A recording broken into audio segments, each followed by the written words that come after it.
UDF ഘടകകക്ഷികൾക്ക് എത്ര മന്ത്രിമാരെ വീതം ലഭിക്കും? ചർച്ചകൾ ആരംഭിച്ചിട്ടുണ്ട്.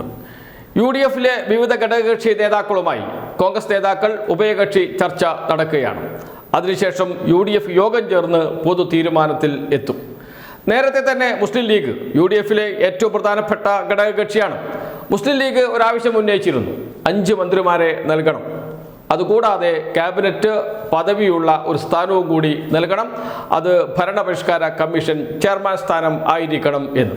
ഇങ്ങനെ ഒരു ആവശ്യം മുന്നോട്ട് വെക്കാൻ, കോൺഗ്രസിന് മുന്നിൽ വെക്കാൻ മുസ്ലിം ലീഗിനെ പ്രേരിപ്പിച്ച 2 കാര്യങ്ങളുണ്ട്. ഒന്ന്, ഉമ്മൻചാണ്ടി സർക്കാരിൽ മുസ്ലിം ലീഗിന് 5 മന്ത്രിസ്ഥാനം ഉണ്ടായിരുന്നു.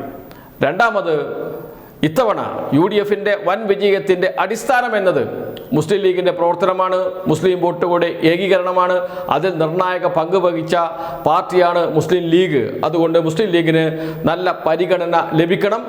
ഇത്തവണ നിയമസഭയിലേക്ക് മത്സരിക്കാൻ കഴിയാതിരുന്ന MK മുനീറിനെ ഭരണപരിഷ്കാര ചെയർമാൻ സ്ഥാനം നൽകണം, ക്യാബിനറ്റ് റാങ്കോടുകൂടി. ഈ ആവശ്യമാണ് മുന്നോട്ട് വെച്ചത്, ന്യായമാണ് എന്നാണ് മുസ്ലിം ലീഗ് നേതാക്കൾ പറഞ്ഞിരിക്കുന്നത്. എന്നാൽ ഇത് അംഗീകരിക്കാൻ ഇതുവരെയും കോൺഗ്രസ് തയ്യാറായിട്ടില്ല. നിയുക്ത മുഖ്യമന്ത്രി VD സതീശൻ മുസ്ലിം ലീഗിന് ഉറപ്പ് നൽകിയിട്ടുണ്ട് എന്നാണ് മുസ്ലിം ലീഗ് നേതാക്കൾ കഴിഞ്ഞ ദിവസം പറഞ്ഞത്. എന്നാൽ പൊതുവെ കോൺഗ്രസിനകത്ത് അത്തരമൊരു ധാരണ എത്തിയിട്ടില്ല എന്ന വാർത്തയാണ് ഇന്ന് പുറത്തു വരുന്നത്. മുസ്ലിം ലീഗിന്റെ ഈ ആവശ്യത്തിന് വഴങ്ങേണ്ടതില്ല.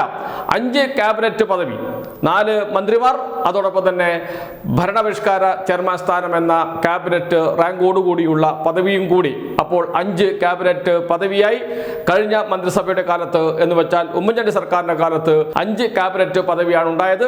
അത് ഇപ്പോഴും മെയിൻറ്റെയിൻ ചെയ്യുന്നു എന്ന് മാത്രം. അതിനപ്പുറത്തേക്ക് ഒരാവശ്യം മുസ്ലിം ലീഗ് ഉന്നയിക്കരുത്, ഉന്നയിച്ചാലും അനുവദിക്കാൻ കഴിയില്ല എന്നാണ് കോൺഗ്രസ് നേതാക്കൾ പറയുന്നത്. ഇത് മുസ്ലിം ലീഗിനെ സംബന്ധിച്ച് വലിയ തിരിച്ചടിയാണ്. വലിയ പ്രതീക്ഷയായിരുന്നു ഈ സർക്കാരിനെ കുറിച്ച് മുസ്ലിം ലീഗ് നേതാക്കൾക്കും പ്രവർത്തകർക്കും. കാരണം UDFിനെ ജയിപ്പിച്ചത് മുസ്ലിം ലീഗാണ്. മുസ്ലിം ലീഗിന്റെ പ്രവർത്തകർ താഴെത്തട്ടിൽ അഹോരാത്രം പ്രവർത്തിച്ചതിന്റെ ഫലമാണ് ഈ സർക്കാർ. അതുകൊണ്ട് ഞങ്ങളുടെ ആവശ്യം അംഗീകരിക്കാൻ തയ്യാറല്ലേ? ഈ ചോദ്യമാണ് ചോദിക്കുന്നത് മുസ്ലിം ലീഗ് നേതാക്കൾ.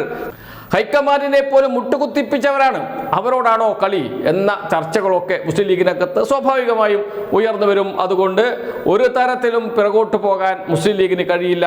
5 മന്ത്രിസ്ഥാനവും ക്യാബിനറ്റ് റാങ്കോടുകൂടിയുള്ള ഒരു സ്ഥാനവും നൽകണം. അത് MK മുനീറിന് വേണ്ടിയിട്ടാണ്. ഇതാണ് മുസ്ലിം ലീഗിന്റെ ആവശ്യം. മറ്റൊരു പ്രധാനപ്പെട്ട പ്രശ്നം, മുസ്ലിം ലീഗും കോൺഗ്രസും തമ്മിലുള്ള പ്രശ്നം വിദ്യാഭ്യാസ വകുപ്പിനെ ചൊല്ലിയാണ്. വിദ്യാഭ്യാസ വകുപ്പ് ഇത്തവണ കോൺഗ്രസ് ഏറ്റെടുക്കണം എന്ന ചർച്ച കോൺഗ്രസിനകത്ത് നടക്കുന്നുണ്ട്. BJP അത് പരസ്യമായി ആവശ്യപ്പെടുകയും ചെയ്തിട്ടുണ്ട്. എന്നാൽ വിട്ടുകൊടുക്കില്ല എന്ന നിലപാട് ഇതിനകം സ്വീകരിച്ചു കഴിഞ്ഞു മുസ്ലിം ലീഗ് 5 മന്ത്രിമാരെ തീരുമാനിക്കുകയും ചെയ്തു. PK കുഞ്ഞാലിക്കുട്ടി IT-യും വ്യവസായവും, N ഷംസുദ്ദീൻ വിദ്യാഭ്യാസം. N ഷംസുദ്ദീനാണ് ഇത്തവണ വിദ്യാഭ്യാസം നൽകാൻ മുസ്ലിം ലീഗ് തീരുമാനിച്ചിരിക്കുന്നത്. വകുപ്പ് കൂടി തീരുമാനിച്ചു, മന്ത്രിമാരെ മാത്രമല്ല വകുപ്പ് കൂടി തീരുമാനിച്ചിട്ടുണ്ട് മുസ്ലിം ലീഗ്. അതുകൊണ്ട് വിദ്യാഭ്യാസ വകുപ്പ് വിട്ടുകൊടുക്കുക എന്നത് പ്രയാസമുള്ള കാര്യമാണ് എന്ന് മുസ്ലിം ലീഗ് നേതാക്കൾ ഇന്ന് കോൺഗ്രസ് നേതാക്കളെ അറിയിക്കും. അതോടൊപ്പം തന്നെ V അബ്ദുൽ ഗഫൂറിനാണ് പൊതുമരാമത്ത് വകുപ്പ്. VE അബ്ദുൽ ഗഫൂർ കളമശ്ശേരിയിൽ നിന്നുള്ള MLA ആണ്. മുൻ പൊതുമരാമത്ത് വകുപ്പ് മന്ത്രി ഇബ്രാഹിം കുഞ്ഞിന്റെ, VK ഇബ്രാഹിം കുഞ്ഞിന്റെ മകനാണ്. അദ്ദേഹം അന്തരിച്ചു. അദ്ദേഹത്തിന് മകന് ഇത്തവണ പൊതുമരാമത്ത് വകുപ്പ് നൽകണം എന്ന നിലപാട് മുസ്ലിം ലീഗ് എടുത്തിട്ടുണ്ട്. അക്കാര്യം തീരുമാനിക്കുകയും ചെയ്തിട്ടുണ്ട്. മറ്റൊന്ന് KM ഷാജിയാണ്. KM ഷാജിക്ക് തദ്ദേശ സ്വയംഭരണ വകുപ്പാണ് അനുവദിച്ചിരിക്കുന്നത്. PK ബഷീറിന് ന്യൂനപക്ഷം, പ്രവാസി ക്ഷേമം, ഈ വകുപ്പുകളാണ് നൽകിയിരിക്കുന്നത്. അങ്ങനെ വകുപ്പുകൾ അടക്കം തീരുമാനിച്ചാണ് കോൺഗ്രസ് നേതാക്കളെ കാണാൻ പോകുന്നത് മുസ്ലിം ലീഗ് നേതാക്കൾ. എന്നാൽ അവിടെ നിന്ന് എന്താണ് മറുപടി ലഭിക്കുക എന്നറിയില്ല. 4 മന്ത്രിസ്ഥാനം മാത്രം എന്ന നിലപാടാണ് കോൺഗ്രസ് ഇപ്പോഴെടുത്തിരിക്കുന്നത്. മുസ്ലിം ലീഗിന്റെ സമ്മർദ്ദത്തിന് വഴങ്ങേണ്ടതില്ല എന്ന നിലപാടും കൂടി എടുത്തിട്ടുണ്ട് കോൺഗ്രസ് നേതാക്കൾ എന്ന വിവരമാണ് പുറത്തു വരുന്നത്. അത് സ്വാഭാവികമായും മുസ്ലിം ലീഗിന് വലിയ തിരിച്ചടി തന്നെയാണ് എന്ന് പറയാതിരിക്കാനും കഴിയില്ല.